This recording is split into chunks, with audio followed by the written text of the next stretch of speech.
Masinya Attorneys Incorporated, a boutique commercial and taxation law firm in mid-range Johannesburg, South Africa. Strategic lawyers on point with more than 20 years of practice experience. We are professional, capable, and qualified.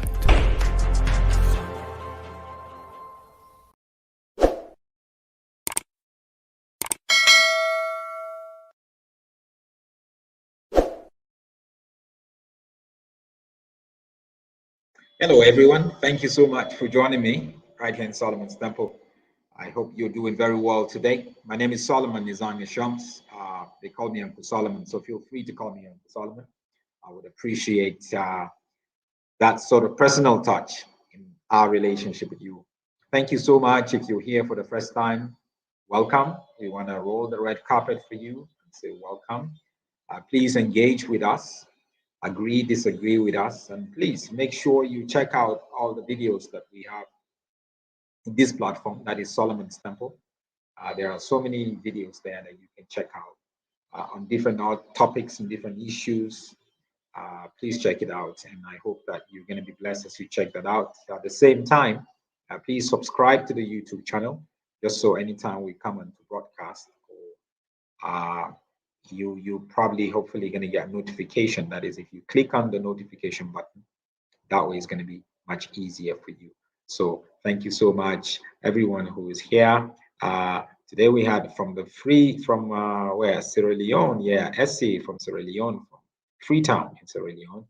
You are the first to be here today. Thank you so much. Great to have you here. Renai from Malaysia. Thank you. Good to have you here. Pearl. Great to have you here, Jonata, all the way from the US. My sister, Christine from Kenya. From Lagos is Joseph, from Lagos, Nigeria. Glatzo from Limpopo. Buki, thank you. Great to have you here. Appreciate it. Pearl is saying, please like the video. Yes, guys, please go ahead and like the video. Can you just like the video? Each and every one of you who's watching, please like the video. And Ajoke, viewing from London and the United Kingdom.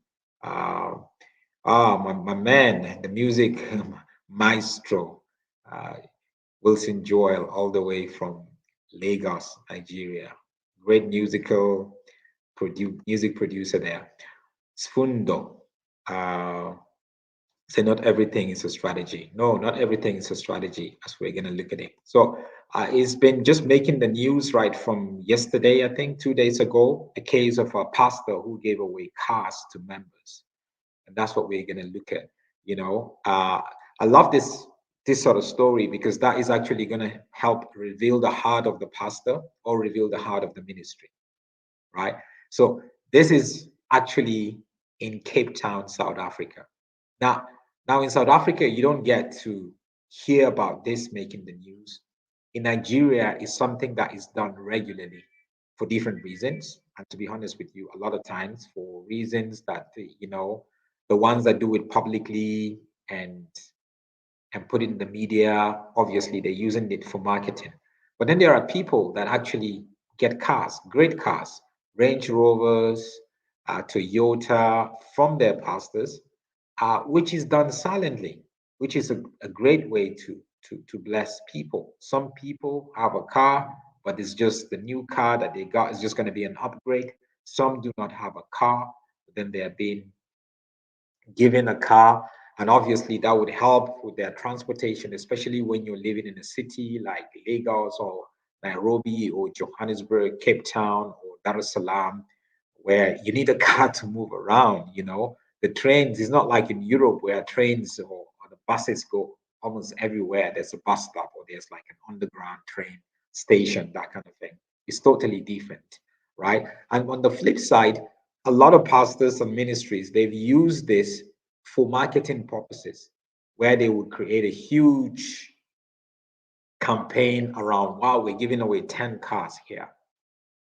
You know, but the heart of the reason why they're giving it, in as much as giving is expected and required, but the heart of why they're doing it isn't right.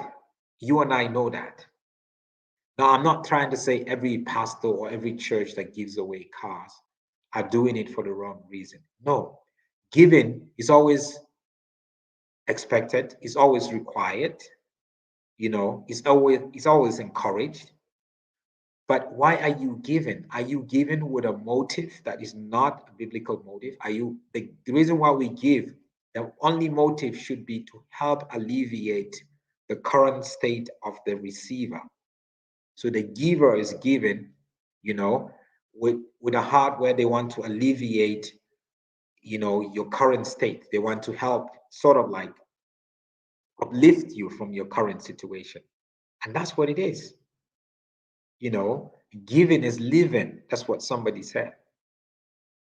But we know that when we see people giving houses, we've seen ministries and churches giving houses, they make a big deal out of it.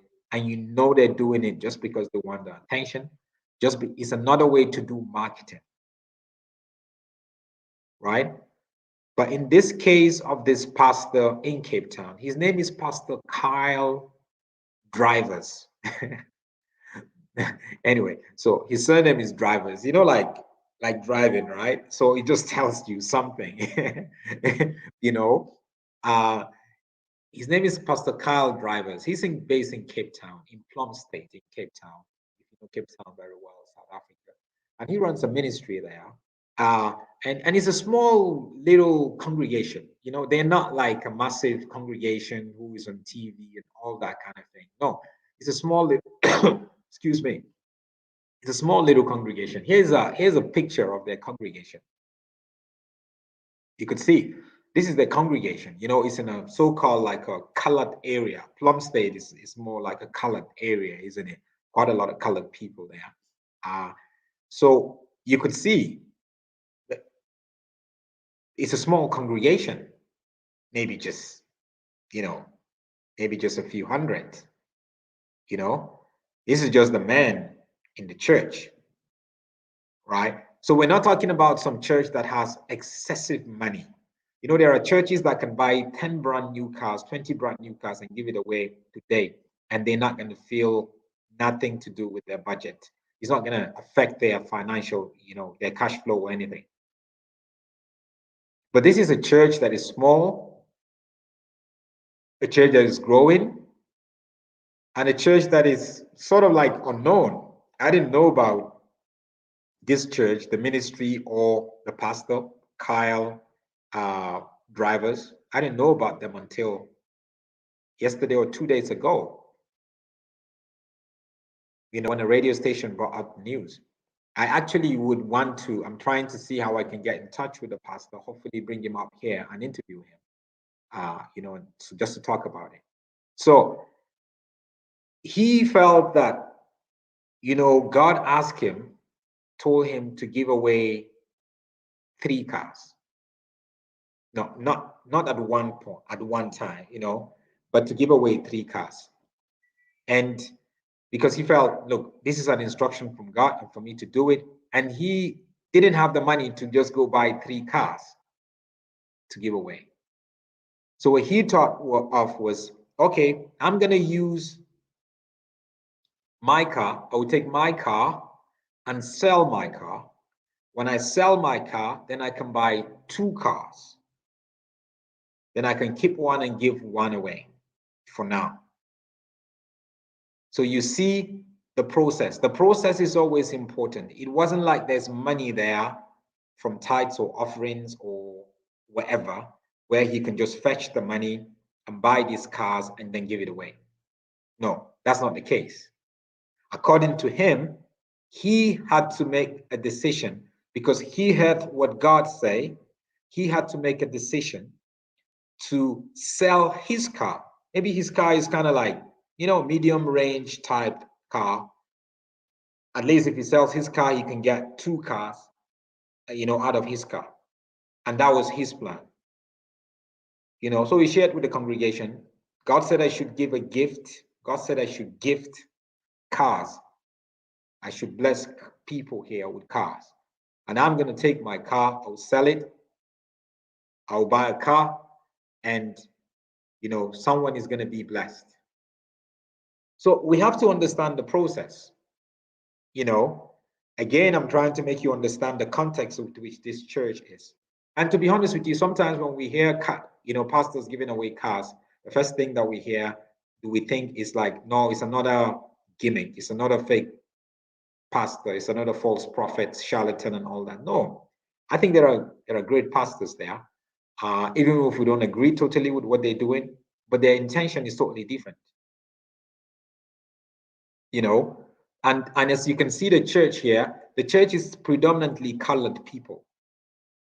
You know, it's not like predominantly black people. Black people, when it comes to that kind of marketing, the pastor is giving away cars. The next Sunday you're going to see a lot of black people go to that church. Or with colored people, it's a bit different. You know, it's not easy for you to lure them like that. You can do that in Kampala, in Uganda, or in Nairobi, or somewhere in Lagos, Nigeria. But in Cape Town, with the colored people, it's a bit different, right? So he had to say, I'm going to sell my car and buy 2 cars. And when I got these 2 cars, I'm going to give one away, and then I'll be using that one. And then I keep believing God again for another car to give away. And then I keep believing God again for another car to give away, because that is what the Lord said to do, which is amazing. How much do you hear God? You know, there was a time when I was very young. I remember the first time that I really took my stuff and gave was my TV. I was young, very young then, and just started working, and I bought a TV, and our church was building. We didn't have a place, and we were building.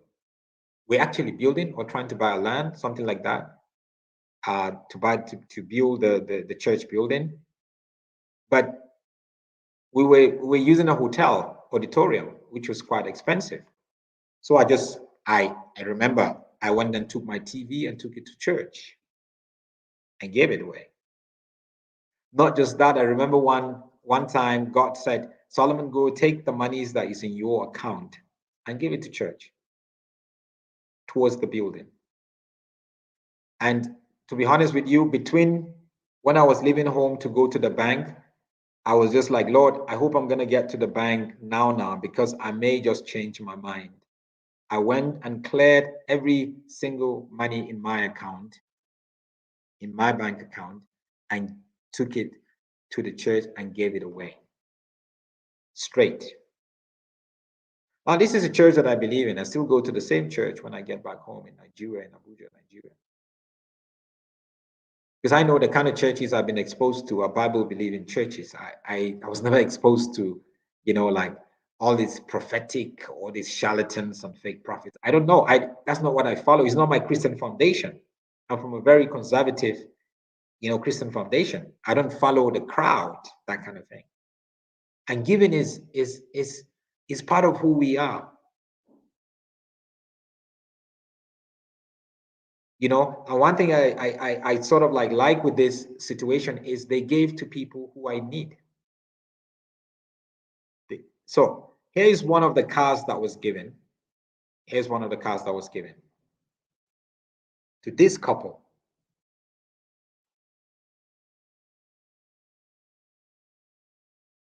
This was the first car. So we're not even talking about a car that is expensive, right? We're not even talking about cars that are expensive. Look at the car, basically. And when you see this young couple, obviously, looking at them, there's nothing flamboyant about them. Look at the pastor, there's nothing flamboyant about them, And you know that they're in a community where there's a need. They're in a community where there's a need. And that's why they're given.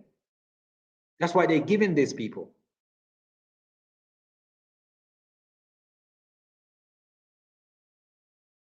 It's important. Maybe we should look at this, the other angle. This is another angle. Yeah, this is another angle. You could see this is like a basic car. You know what I'm saying? To be able to move you from point 1 to point B.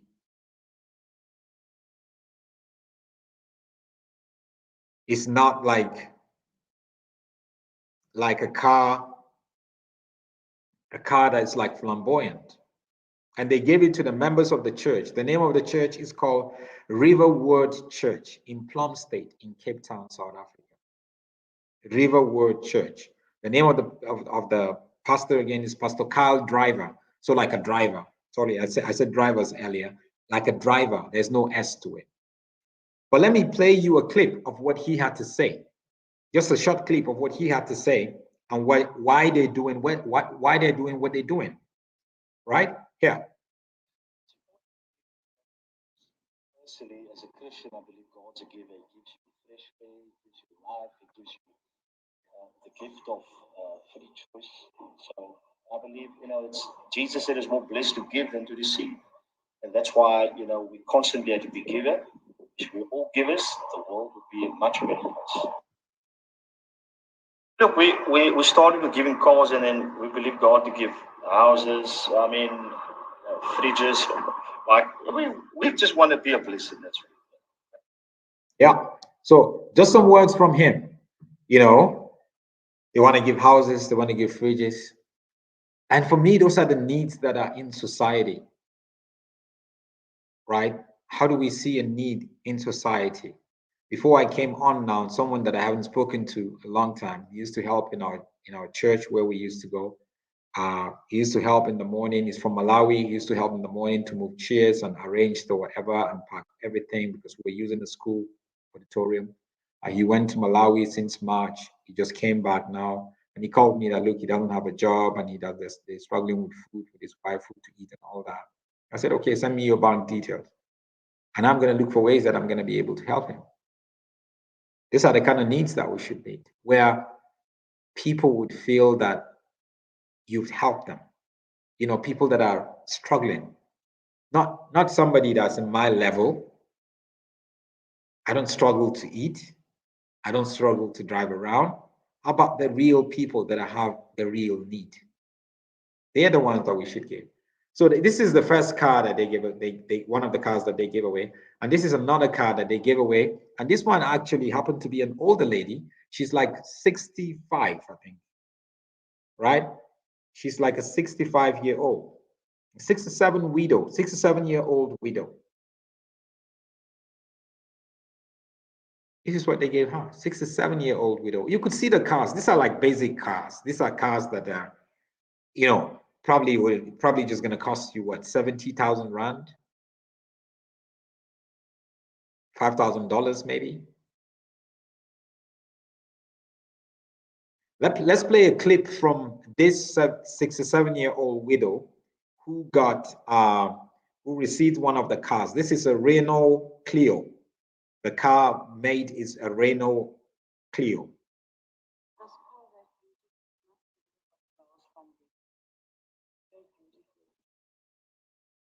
And if you're going to you say everything's going on different things. I would like you to say that I am so fond of Oscar and Melissa, his wife. Whenever I'm feeling down and out and depressed, then Oscar and Melissa are the only ones that I can phone. Yeah, so that is a 67-year-old widow. Just explaining even her relationship with the pastor, Kyle Driver, and his wife, Melissa Driver. Again, I don't know them. I'm trying to reach out to him to have him here so we can hear from him, we can hear from him. But I think what this has shown is it is not only charlatans and false prophets that give to impress people. It is not only, they're not the only ones. But here we see this church called Riverword Church in Plumstead, Cape Town, doing very little. People, sometimes we Christians, we can look at even these cars and say, this is like an old car. This car is, you're probably going to get it like 50,000 rand or whatever. But somebody needs it. Somebody, look at the smile on their faces. They know now they have transportation. Right? Somebody needs it. It's important. But for us, we want to we don't need a Renault or Clio. We want to start with a Mercedes Benz. We want to start with a very expensive car. And when you go to these churches that are pushing for that and doing all that, it's a problem. And you can imagine if people, all these prophets that have so much money, you can imagine if every month they buy 5 cars to give it away to people who really need it. You can imagine how that would help. You see, if I'm actually a false prophet, right? Not even a false prophet, but just a prophet or a pastor, I would say for the rest of the year, 12 months, for a whole year, every month I will give 2 cars. I'll do it with the right intention. Before you know it, the charlatans will start doing the same thing because they have money anyway. They're probably going to give 10 and all that kind of stuff because all they're looking for is they're looking for the crowd. They're looking for the attention. But one thing I want to say here is when we give, make sure that we give with the right intention, number one. And make sure we give with our giving is from the heart. It's internal, not external. We're not giving to impress anyone. We're not giving to convince anyone. We're not giving to draw people to our church, our ministry. No, we're giving because we saw a need, and God said there's a need over there. This person is in need of transportation. This family is in need of transportation. This 67-year-old widow is in need of transportation. I want you to help. This pastor who gave this car, his plan was to sell his car and buy 2 cars and give it away. Until someone anonymous now came up and said, no, pastor, no need to do that. I'm going to buy the cars. And it's still God providing because he's not the pastor. He's God. It doesn't really matter where he came from. It's God. We must give to ministries, churches that we feel that what they are doing is in line with biblical expectations to churches. We must give. We must even give to pastors. Some pastors are struggling, to be honest with you. I grew up partially with a pastor, my uncle. I know. Now he's retired and he's struggling. Sometimes I have to send money to him from here. He's back in the village now. He was a pastor for over 30 years. Went to Bible school. I'm talking about pastors that got training, not like you just woke up, you want to be a pastor. No. He's my dad's younger brother. And part of my formative years in primary school, I stayed with them. Well, both my parents were, I think my dad went overseas. My parents were my mom was in school, teacher's college. My mom is a teacher, retired now. We must support, but we have to make sure that the intention is right. And we have to make sure that we are not being manipulated to give. We're not being threatened, because now a lot of prophets and pastors, they threaten people to give. Threat has become the way to make people give. Threat, intimidation, using the word of God. Intimidation, saying curses is going to come upon you if you do not do that. That's not right at all.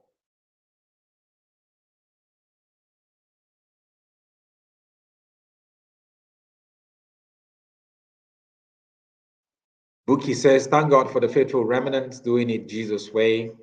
Virginia, the Lord who sees us in secret, knows all. Our talking will gain us nothing. Indeed.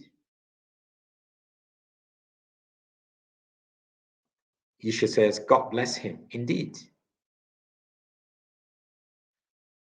Ray says, good brother, listening from the Philippines, I know a church that cares for the community in Africa. Indeed, we have to care. That's what church is, people. That's what church is.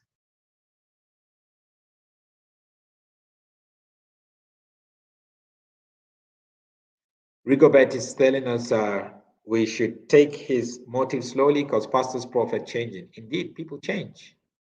People change. And I hope that, you will continue that way. Christine says, I gave out all my clothes and shoes in my wardrobe, and I couldn't believe I could even do it. But I did it, and it's worth it. Yeah, you feel like, wow. Feel like, wow.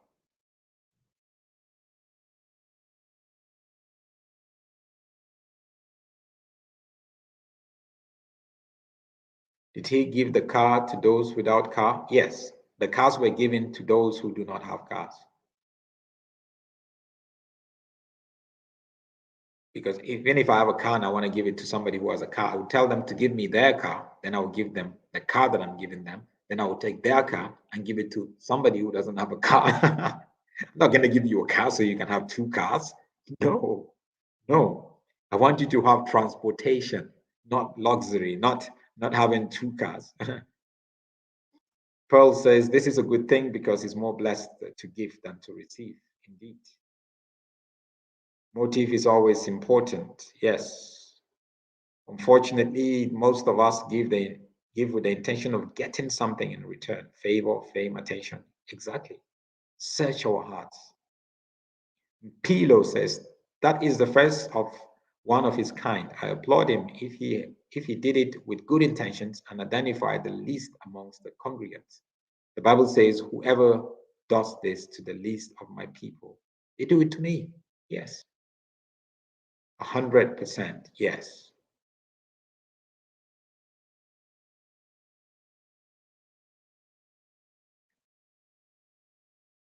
She Fine Babe says, my church doesn't care. Even if my pastor wants a Mercedes and now tasking everyone 100K, not me.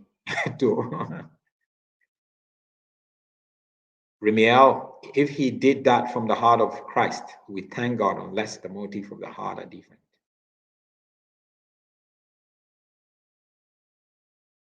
Well, I agree with you. Many pastors are struggling, and these are the ones that need our support. Like they're the ones that are the true pastors.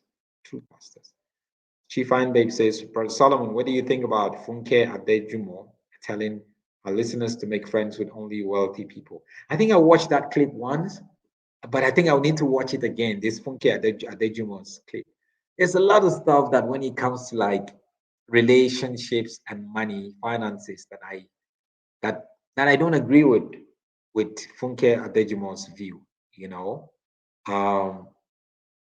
So I need to watch this again to be able to understand the context, because sometimes it's good to understand the context and see why she's saying it. So I need to know what she was saying, building up to that, why she said it, and how she concluded that part, and that kind of thing. So, but I want us to pray, you know, let's continue to pray for pastors who are really have a heart to serve God, who are called, who feel like, you know, who really want to do the real work of the gospel in communities to help people who do not have.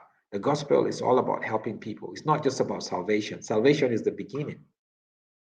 Salvation is the beginning. There's discipleship. Discipleship means, how am I going to operate as a husband in a biblical way? How am I going to operate as a businessman, as a music producer, as a politician in a biblical way? That is important. But it seems like we have really exempted ourselves from community sometimes when we say we are the beloved. You know, we are the ones that God has blessed.